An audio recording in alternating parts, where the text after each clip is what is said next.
আমরা একটা বিষয় জানতে চাবো, আপনার বাড়িতে বললেন যে 10তম গীতা যজ্ঞ অথবা বক্ষয় তৃতীয়ের দিনে, এটা উদ্দেশ্যটা কি উদ্দেশ্যে আপনি এখানে প্রতি বছর করে থাকেন? এটা উদ্দেশ্য তো হলো এই গীতা জ্ঞান অর্জন করা। গীতা জ্ঞানে ব্রহ্ম প্রাপ্তি হইতে হবে। সেই ধারাবাহিকতায়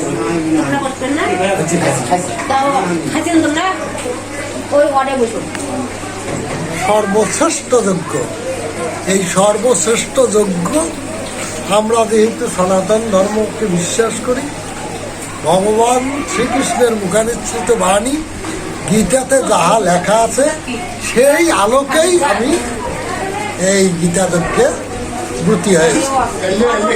আপনারা সকলেই আমাকে আশীর্বাদ করবেন।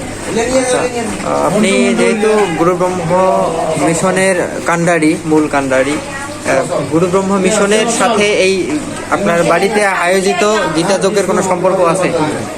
সম্পর্কটা আছে কি? হ্যাঁ, অবশ্যই আছে।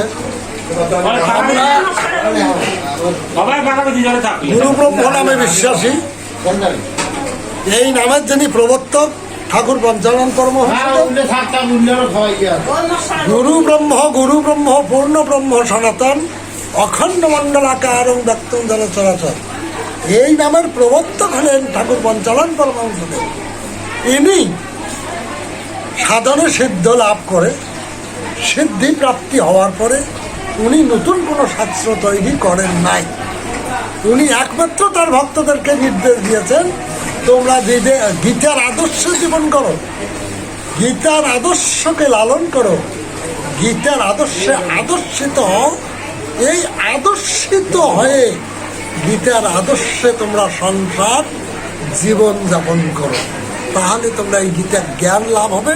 গীতার জ্ঞান লাভ হলেই তোমাদের ব্রহ্মজ্ঞানী লাভ। এই সূত্র ধারায় আমি সেই পরম ব্রহ্মের কৃপা প্রার্থনায় আমি এই গীতা যজ্ঞ করি। অনেক ধন্যবাদ। এবং আপনি এটা কতদিন পর্যন্ত করতে পারেন? প্রতি বছর যে করতেছেন? আমার দৃঢ় প্রতিজ্ঞ, আমি যতদিন বেঁচে আছি প্রতি বছর অক্ষয় তিথিতে আপনারা সকলেই আমাকে আশীর্বাদ করবেন। পরম ব্রহ্ম যাতে আমাকে কৃপা করে, আমি যাতে আমার জীবদ্দশা থাকাকালীন প্রতি বছর অক্ষয় তৃতীয়াতে গীতা যজ্ঞ করতে পারি। পূর্ণ ব্রহ্ম।